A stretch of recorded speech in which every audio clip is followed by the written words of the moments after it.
नाही काय माहिती आहे का की इलेक्शन आलं की रोड करतात की लोक आणि इलेक्शन नसेल तर 8-9 वर्ष असा रोड पडला कोण विचार करत नाही. असं नाही व्हायला पाहिजे.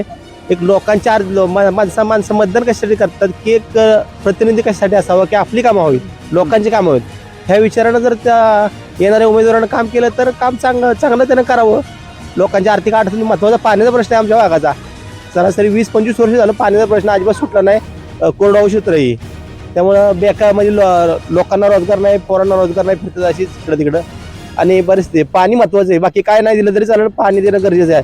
आता काळाची गरज आहे. पाणी दिलं ना लोक स्वबळावर सगळ्या गोष्टी करू शकतात. त्या महत्वाच्या गोष्टी आहेत. मग पाणी महत्वाचं आहे आपल्या ह्या भागासाठी.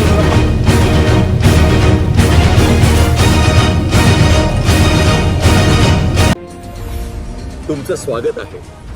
काय काय सांगालच्या खास एपिसोडमध्ये. मंडळी, आता आपण जिल्हा परिषद गट पिंपोडे जिल्हा परिषद गटात फिरत असताना थेट पोहोचलो नायगाव या ठिकाणी. आणि या भागाचा जर आढावा घेतला तर गेली कित्येक वर्ष नायगावकर या रस्त्यासाठी टाहो पडत होते, परंतु लोकप्रतिनिधींना त्यांचा अक्षरशः कोणताच कळवळा आला नाही. आज आपण नायगावकरांना विचारणार आहोत कशा पद्धतीने त्यांच्या स्थानिक समस्या आहेत आणि त्यांना येणारा लोकप्रतिनिधी जिल्हा परिषदेत कशा पद्धतीने पाठवायचं ते आपण थेट त्यांच्याकडून जाणून घेऊ. तुम्हाला काय वाटतंय की गेली अनेक वर्ष उत्तर कोरेगाव तालुक्याला या लोकप्रतिनिधींनी समस्या ते गर्दीत पाडलं, काय सांगाल थोडक्यात? या माध्यमातून कोण इच्छुक उमेदवार म्हणून तुमच्याकडे येते किंवा येऊ पाहतात, काय वाटतं? इच्छुक उमेदवारांचं बोलायचं झालं तर इच्छुक उमेदवारांची एक फार मोठी फौज आता तयार झालेली आहे. स्वयंघोषित नेते आता तयार होत आहेत. पण मुळात काय होतंय की ही निवडणूक ही नेत्यांची नसून कार्यकर्त्यांची आहे. तर मुळातच ह्याच्या अगोदर जे सगळे निवडून आलेले होते ते नेतागिरी करत एकदा निवडून आले की परत आलेच नाही. आता तुम्ही बघू शकाल रस्त्याची आत्ताची परिस्थिती. तर हा रस्ता आत्ता होतोय, ह्याच्या अगोदर रस्त्याच्या बाजूने तुम्हाला गटार दिसणार नाही, कागदावरती ते गटार तुम्हाला दिसेल. म्हणजे ह्याच्या अगोदरचे जे नेते होते त्यांनी काय कामं केली. तर आत्ताची परिस्थिती अशी आहे की सगळ्यांच्याच मनात वेगवेगळे नेते असतात, पण त्यापैकी बऱ्यापैकी म्हणायला गेलं तर अमित चव्हाणांचं नाव आता पुढे येते. एकतर सर्वसामान्य नेता. आतापर्यंत असं होतं की मोठं गाव त्याचाच नेता होता, तर आमच्या बारक्या गावांना काहीच इज्जत नव्हती. जे मोठे गावांनी त्यांचं मोठेपण जपण्यासाठी फक्त हाताला धरायचं आणि लुंगीला धरून नेल्यासारखं करायचं, त्याच्यामुळे त्यांचाच होल्ड होता. यावेळी जरा संधी आहे अमित चव्हाणांच्या निमित्ताने की त्यांच्या निमित्ताने एका छोट्या गावातल्या एखाद्या नेत्याला सदस्याला वरतीपर्यंत पोहोचवण्याचा एक चान्स आहे. काय वाटतं उत्तर कोरेगाव तालुक्यात तसं पाहिलं तर मोठ्या समस्या आहेत. आर्थिक समस्या नाही, युवकांच्या हाताला काम नाही आणि याच माध्यमातून उत्तर कोरेगाव तालुक्यात मोठ्या प्रमाणात पाण्याची समस्या असो, कायम उत्तर कोरेगाव तालुका पाण्याभोवती राजकारण होत असताना दिसतं. आणि याच माध्यमातून तुम्ही काय सांगाल, याला फाटा मिळणार आहे का अमित चव्हाण यांच्या माध्यमातून? भाजपच्याच निमित्ताने ह्याला कुठंतरी फाटा मिळालाय. रणजितदादांच्या निमित्ताने बघा 1.5 TMC 0.5 TMC पाण्याचा प्रश्न मिटला होता. आणि त्याच्या अगोदर कोनशीला तुम्ही पाहिलेलीच असेल, म्हणजे अगदी कोनशीला पवारांनी टाकली, रामराजेंना छाती ठोकपणे सांगितलं की तुमच्याकडे पाणी येऊ शकत नाहीत आणि इतके दिवस फक्त आपल्या मताच्या पोतड्या भरल्या. तर राष्ट्रवादीनं आश्वासनाची पानं पुसण्यापलीकडे दुसरं काहीच केलं नव्हतं. आजही परिस्थिती तीच असती जर त्यांच्या दुर्दैवाने इथं भाजप नसती. आज भाजपच्या निमित्ताने रणजितदादांच्या निमित्ताने इकडं कार्यकर्त्यांची फौज पण चांगली झाली. आणि दुसरी गोष्ट असं आहे की अमित चव्हाण इच्छुक उमेदवारांमध्ये येतात जातात. अमित चव्हाणांनी तुम्ही सांगितलं की अमित चव्हाणांमध्ये गट्स आहेत तेवढे की वेगवेगळी कामं आणण्याची आणि आर्थिक सोबतता इथल्या लाभण्याची.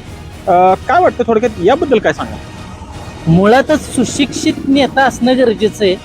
नेतागिरी डोक्यावरती गांधी टोपी टाकून फिरणाऱ्यांचे आज दिवस राहिलेले नाहीत आणि त्यांची ओळख मुख्यमंत्र्यांपर्यंत म्हणा किंवा त्याच्या अगोदर केंद्रीय अर्थराज्यमंत्री यांचे PA इथून कामं केल्यामुळं काय होतं की त्यांना देशातील प्रत्येक कोण्याचा आणि प्रत्येक प्रश्नाचा अभ्यास आहे चांगला. आणि दुसरी गोष्ट की गेल्या 10-11 वर्षापासून मी त्यांना ओळखतो, तर त्यांचं सर्व गोष्टींना सर्वांना समावेशक असं राजकारण करण्याची पद्धत आहे आणि ते सर्वांना सोबत घेऊन चालतात, ज्याचा अभाव नेत्यांमध्ये दिसतो. आता लांबची गोष्ट नाही की गेल्या वेळेसचे जे नेते असतील तर त्यांनी काय करायचं की फक्त पोटाऱ्यांच्या घरी जायचं आणि तिथून निघून घरी जायचं, बाकीच्यांना विचारायचं नाही. यांना नावं पण माहीत नाहीत हो. जे आता एकाचं नाव नाही सांगत, पण 5 वेळा त्या माणसाकडे मी स्वतः माझ्या कामासाठी गेलो होतो. 6व्या वेळेस गेल्यानंतर सुद्धा त्या माणसाने नाव विचारलं. तर ही परिस्थिती जर असेल, तो माणूस लोकांना ओळखतच नसेल, तर त्यांना सारखं सारखं निवडून देण्यात काय अर्थ? सांगाल की गेली अनेक वर्ष उत्तर कोरेगाव तालुका समस्याच्या गर्तेत आहे. आर्थिक नियोजन नाही, युवकांच्या हाताला काम नाही, महिला सक्षमीकरणाचा कुठलाही इथं ठोस मुद्दा दिसून येत नाही. तसं पाहिलं तर पाण्याची समस्या निवडणुका लागली की मोठ्या प्रमाणावरती उद्भवताना दिसते. काय सांगाल तुम्ही नायगावकर म्हणून, थोडक्यात काय वाटतं तुम्हाला? सांगायचं तात्पर्य काय माहिती आहे का, की ह्या समस्येला आता फाटा फुटलेला आहे आणि त्यातून नायगाव या ठिकाणी जी समस्या रस्त्याची होती किंवा पाण्याचं होतं, तो प्रॉब्लेम आता म्हणजे अडचणी दूर होत आलेली आहे. आणि त्यातून अमित चव्हाण यांनी चांगलं हे दिलं, आम्हाला योगदान दिलं आणि कमीत कमी म्हणजे गरीबातल्या गरीब लोकांना भेटून या समस्येचं जागरण केलं. त्याबद्दल त्यांचे बी म्हणजे इच्छुक उमेदवार ते येतात का इकडे? पहिल्यापासून येतात. काय वाटतं अमित चव्हाण या समस्या सोडवू शकतात? तुम्हाला काय वाटतं? भाजपचं एक आश्वासक चेहरा म्हणून येतील असं वाटतंय तुम्हाला? हे पहा की या 4-5 गावामध्ये किंवा नायगावमध्ये संबंध चांगले असल्यामुळे आणि त्यांनी जे वैद्यकीय लोकांच्या डोळ्याची तपासणी किंवा काय असेल त्या समस्येला त्यांनी सामोरे गेलेले आणि ते कार्यक्रम इथे योग्य तऱ्हेने त्यांनी पार पाडलेला आहे. वेगवेगळे उपक्रम घेतले त्यांनी उपक्रम भरपूर घेतलेले आहेत सर्वसामान्य नागरिकांसाठी. सर्वसामान्य त्यात आम्ही फायदा घेतला.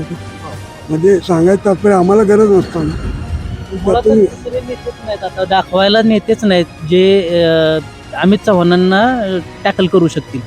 कारण कामाच्या निमित्ताने तर म्हणायला गेलं तर हे कामापुरते येणारे वेगळे आणि 10-11 वर्षापासून हा माणूस लोकांकडे येतात आणि ते त्यांच्या भेटीगाठी घेतात. त्याच्यामुळे दुसरं कोणी नाही त्यांना कॉम्पिटिशनला. तुम्हाला वाटतं का की नवीन चेहरा दिला तर अजून उत्तर कोरेगाव तालुका विकासाची धुरा सांभाळतील असं वाटतंय तुम्हाला अमित चव्हाण? वाटतंय बरं का, तसं सांगता येत नाही. आता हे राजकारण आहे का नाही, हे ॲक्च्युली काय माहिती, जो आपल्याला मोबाईलवर येतो आपल्या संपर्कात आहे त्याला प्राधान्य देणे हे गरजेचं आहे. प्रामाणिक मत की आमच्या नायगाव गावातल्या म्हणजे करीबन 85% लोकांचा हा वैचारिक विचार आहे की ज्यांनी आपल्या अमित चव्हाणच्याबद्दल म्हणजे त्यांनी पहिल्यापासून आता इलेक्शन आलं म्हणून नाही, पहिल्यापासून संपर्कात आहेत अमित चव्हाण. अमित चव्हाण. बाबा काय सांगाल तुम्ही, कशा पद्धतीनं आता उत्तर कोरेगाव तालुका म्हटलं की कायम राजकारण हे पाण्यावरती जातं, पाणी पेटताना दिसून येतं. आताही राजकारण लागले आणि निवडणुका लागले, आनाभाका वेगवेगळ्या होत असतील. तुम्हाला काय वाटतं येणारा जिल्हा परिषद सदस्य कसा असावा, थोडक्यात काय सांगाल? बघा, आताचे जे जुने खासदार होते रणजित दादा, त्यांना पाण्याचा प्रश्न पहिला सोडवलाच आहे. आता ह्या बारीत लागले नाहीत म्हणजे त्या दुर्दैवी गोष्ट सोडून भाजपची गरज आहे उत्तर कोरेगावला आणि उत्तर कोरेगावात हा भाजपचाच उमेदवार निवडून येणार आणि आला बी पाहिजे. हे आम्ही ठाम मताची माणसं आहे, कारण त्यांना कामच केले. तसं पाहिलं तर उत्तर कोरेगाव तालुक्यातली काही आपली बहुतांशी लोक शिरवळ खंडाळ्यासारख्या MIDC जातात. आपल्या इथं का होऊ शकत नाही? लोकप्रतिनिधींचं हे काय नाकर्तेपणा आहे का? काय वाटतंय? नाही बरं का, आता तसं म्हणता येणार नाही. आली होती म्हणली MIDC इथं आपल्या इकडं या नांदूरपासून सुळशीच्या कोपऱ्याबद्दल काही लोकांनी विरोध केल्यामुळे ती लांबली. पण रणजित दादा ही MIDC 100% करतील याची लोकांना आमच्या सुद्धा सगळ्या खात्री आहे. आता जिल्हा परिषदची निवडणूक लागली, तुम्हाला काय वाटतं जिल्हा परिषदेच्या निवडणुकीच्या पार्श्वभूमीवर बोलायचं झालं तर इच्छुक उमेदवार गावामध्ये येत असतील, आश्वासन देत असतील, आनाभाका करत असतील, काय सांगता याबाबत?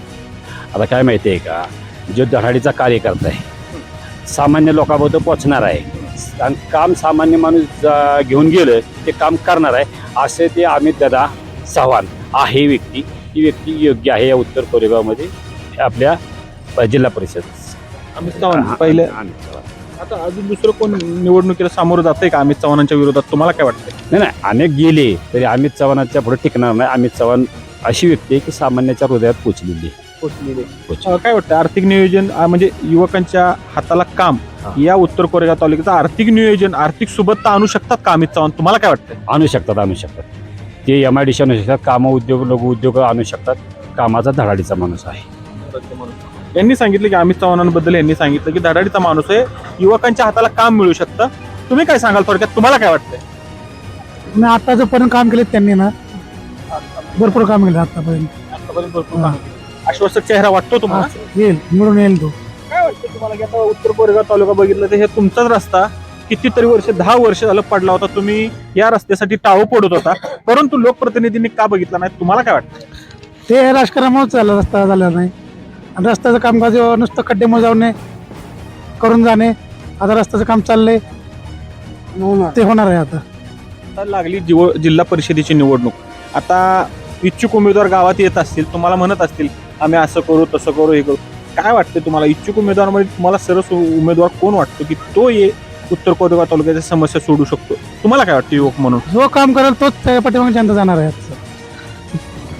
जो काम करेल जनता त्याच्या पाठीमागे जाणार आहे असं ह्यांचं म्हणणं आहे. तुमचं काय म्हणणं आहे? एक युवक म्हणून तुम्हाला काय वाटतं की उत्तर कोरेगाव तालुक्यासाठी कोण आश्वासक चेहरा वाटतो? जरी निवडून आलं तरी विकास व्हावा ही आमची फक्त एक जनभावना आहे, बाकी काही नाही. पण काय वाटतं, उत्तर कोरेगाव तालुक्यात आर्थिक सुबत्ता नाहीये, युवकांच्या हाताला काम नाही, आपले युवक शिरवळ खंडाळ्यासारख्या MIDCत जातात.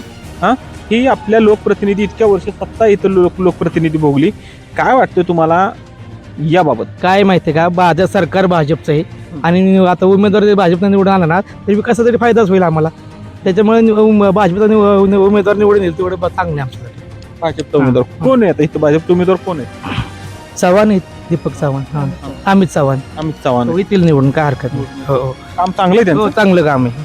काय माहितीये का की इलेक्शन आलं की रोड करतात ते लोक, आणि इलेक्शन नसेल तर 8-9 वर्ष असा रोड पडलेला, कोण विचार करत नाही. असं नाही व्हायला पाहिजे. एक लोकांच्या माणसं मतदान कशासाठी करतात की एक प्रतिनिधी कशासाठी असावा की आपली कामं व्हावीत, लोकांची कामं व्हावीत. ह्या विचारानं जर त्या येणाऱ्या उमेदवारानं काम केलं तर काम चांगलं त्यानं करावं. लोकांच्या आर्थिक अडचणी, महत्त्वाचा पाण्याचा प्रश्न आहे आमच्या भागाचा. सरासरी 20-25 वर्ष झालं पाण्याचा प्रश्न अजिबात सुटला नाही. कोरडवाहू क्षेत्र आहे, त्यामुळं बेकार म्हणजे लोकांना रोजगार नाही, पोरांना रोजगार नाही, फिरतात अशीच इकडं तिकडं. आणि बरेच ते पाणी महत्वाचं आहे, बाकी काय नाही दिलं तरी चालेल, पाणी देणं गरजेचं आहे. आता काळाची गरज आहे, पाणी दिलं ना लोक स्वबळावर सगळ्या गोष्टी करू शकतात. ह्या महत्वाच्या गोष्टी आहेत. मग पाणी महत्वाचं आहे आपल्या ह्या भागासाठी. प्रश्न कायम पेटतो. राजकारणाला निवडणुका लागली की आश्वासनं दिलं जातात. तेवढ्यापुरतं आश्वासन दिलं जातं, पण काही होत नाही. माझं वय 38 आहे, 25 वर्ष झालं शरद पवार साहेब आलते इथं, त्यावेळेस म्हणले पाणी देऊ. आजपर्यंत पाणी दिलं की गेलं नाही, काही गेलं नाही. मी सर्वसामान्य माणूस आहे, कोण आपलं मी कोण राजकारणात नसतो. हा, पण काय होतं महत्वाचं, पाणी हा मोठा प्रश्न आहे. पाणी दिलं तर सगळं काही लोक करतील आणि प्रतिनिधी चांगला असावा अशी आमची अपेक्षा आहे. काय वाटतं तुम्हाला, इच्छुक उमेदवार, आता जिल्हा परिषदेची निवडणूक लागली, इच्छुक उमेदवार येत असतील की गावात, नमस्कार चमत्कार होत असेल? हो, येतात. अमित चव्हाण येतात इच्छुक उमेदवार, तेवढाच जागा म्हणजे आम्हाला दिसतोय. दुसरं कोणाचं नाव एवढं काही अपेक्षित नाही आम्हाला, म्हणजे हे नाहीत लोक नाहीत. त्यांनी सांगितलं अमित चव्हाणचा चेहरा आश्वासक वाटतो, आल्यानंतर निवडून आल्यानंतर काम करतील असं वाटतं यांना. तुम्हाला काय वाटतं? नाही, अमित चव्हाण आपल्या भागातले लोक, मग आपल्या उत्तर कोरेगाव मधला आमच्या 26 गावातला एक प्रतिनिधी आहे, चांगला व्यक्तिमत्व आहे आणि ते काम करतील. त्यांना काम करत म्हणजे तात्पुरतं न करावं त्यांना काम, नुसतं आश्वासन न करतो. माझं स्पष्ट मत आहे. बरोबर. काय होतं, नुसतं बोलणं आणि करणं फरक आहे जास्त. कामं झाली पाहिजे हे महत्वाचं आहे.